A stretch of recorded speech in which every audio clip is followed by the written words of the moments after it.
Bonjour à tous, je vais faire une petite vidéo un peu plus sérieuse. Ici, nous allons discuter de l'homophobie. Il y a beaucoup d'agressions que je lis en ce moment, que je vois sur Internet, des agressions homophobes. Pour ce qui est de ma part, ça n'a pas été facile parce que moi j'ai eu des parents homophobes. Donc, résultat des courses, je me suis mise avec un homme. Et donc, qui me laisse entièrement ma liberté. J'ai le droit d'avoir des copines et tout. Donc voilà. Je ne peux pas vous dire. En fait, c'est mon meilleur ami. Et en même temps, c'est mon compagnon. Mais il se passe rien entre nous. Il m'a pris à sa charge parce que j'ai des soucis de santé. Mais pour en revenir à notre sujet, c'est vrai que je vais parler de moi. Parce que bon, vous, si vous voulez me laisser des commentaires ou quoi par rapport à ça, il n'y a pas de souci. On est là pour ça. Euh, Au départ, quand j'ai découvert que j'aimais les filles, vu ce que mes parents me disaient, c'est pas normal d'aimer les filles. Une fille, c'est fait pour aller avec un garçon. Euh,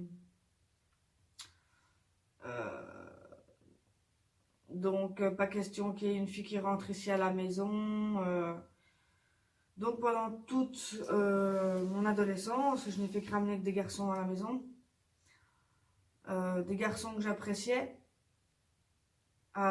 J'ai eu des rapports sexuels avec deux seulement. Mais ça s'est pas mal passé pour autant. Mais je veux dire, comment? En fait, vu que je n'avais pas eu de rapport sexuel encore avec une fille, mais que j'avais quand même ma copine à l'internat, et vu que on pouvait pas se voir pendant les vacances, on se voyait que la semaine, et après les 2 mois de vacances, on se retrouvait le mois de septembre pour faire l'année ensemble à l'internat. Donc je suis restée 5 ans avec cette fille-là, dont je tirais le nom et dont je ne dirai pas pourquoi ça s'est terminé, parce que voilà. Mais elle aussi de son côté vivait comme ça. Parce qu'en plus de ça, si on se faisait griller à l'internat, on était séparés de pavillons. Donc pour ceux qui ne savent pas ce que c'est qu'un pavillon, c'est une petite maison. Il y avait 9 maisons. Et donc voilà, en fonction de l'âge et tout ça, on était divisés. Et donc, qu'est-ce que j'allais dire par rapport à ça? On voulait pas, donc on était super discrète et tout. Mais quand l'internat l'a appris, parce qu'un jour il faisait super froid en hiver en fait. Là-bas en hiver c'était atroce, il n'y avait pas de chauffage ni rien. Vu que je dormais mon lit était à côté d'elle, sans que l'internat sache qu'on était ensemble, ça qu'on en était contente au début du mois de septembre quand ils ont fait les chambres. Un jour en fait, elle s'est retrouvée dans mes bras le lendemain matin. Et c'est comme ça qu'on s'est fait griller en fait. Donc bref. Du coup, elle sortait avec des garçons de son côté, moi de mon côté, et ça n'a pas été super facile, et pourtant on s'aimait, puisqu'on est quand même resté 5 ans ensemble. Mes parents étaient au courant, puisque l'internat avait téléphoné en disant qu'il y avait eu ce truc-là, ici et là, et donc j'avais 13-14 ans. Donc c'est pas à 13-14 ans qu'on a des rapports sexuels avec une fille. Donc voilà, ouais, on était vraiment l'exemple, le couple phare de l'internat parce que ça faisait 5 ans, parce qu'ils voyaient que les années défilaient, qu'on restait ensemble et tout ça. Et que aux yeux des autres, on se masquait en sortant avec des garçons. Donc voilà. Maintenant, qu'est-ce que j'allais dire d'autre? Oui, vu toutes les remarques que mes parents me disaient, forcément je pensais que c'était pas normal, que j'étais pas normale. J'ai voulu en finir avec la vie à cause de ça. Mais puis, comment? Je me suis accrochée, je me suis acceptée telle que j'étais quand j'ai connu Dimitri, mon compagnon, qui m'a bien expliqué qu'il n'y avait rien d'anormal à ça, et tout ça, parce que j'ai été claire directement, je lui ai dit à mon meilleur ami, écoute, voilà, je suis comme ça, j'aime les filles, et donc voilà. Ensuite, comment?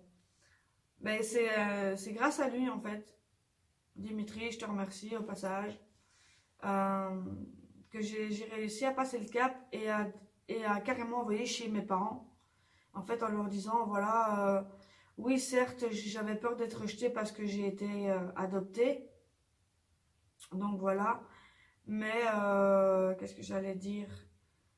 C'est à cause de ça, en fait, que je me suis cachée, que je me suis pas assumée. Parce que j'avais peur que mes parents m'abandonnent, vu que le sentiment d'abandon, je sais très bien ce que c'est. Même si à la naissance, on pense qu'on n'est pas conscient de ce que c'est d'être arraché à sa mère, si, on a peur constamment, quand on grandit, d'être abandonné par les gens, par n'importe qui en fait. Ça s'appelle le syndrome de l'abandon. Et on s'accroche fort aux gens. Et donc voilà, et on est comme ça, nous les gens qui avons été abandonnés à la naissance. Et donc, à la fin, en fait, pour vous dire, il n'y a que... il y a qu'un an que je me suis assumée auprès de papa et maman en leur disant, voilà, je suis ce que je suis, j'en ai marre d'être malheureuse pour vous, vous voulez que je fasse pousser mes cheveux, vous voulez que je m'habille comme une fille, alors que j'ai horreur de ça, je suis mal dans ma peau, je veux en finir, si elle a. Et donc, ils ont accepté. Papa, vers la fin de sa vie, a accepté. Merci papa. Et maintenant, ma mère, elle me demande même de lui raconter mes histoires d'amour que je peux avoir avec des filles. Donc, je suis beaucoup plus heureuse. Mais je voulais simplement vous dire, surtout, ne mettez pas fin à vos jours à cause de ça. Rassurez-vous, vous êtes normaux, d'accord? Ne croyez pas les conneries du pape, du genre, dès que vous remarquez ça, il faut les interner pour soigner. Non, c'est pas être homosexuel, c'est pas une maladie. C'est pas du tout une maladie, c'est comme ça, c'est tout. Et puis moi je dis, on tombe amoureuse d'une personne et pas d'un sexe. Donc voilà, j'ai fait cette vidéo pour vous, en vous expliquant tout ça. J'espère que ça va vous aider.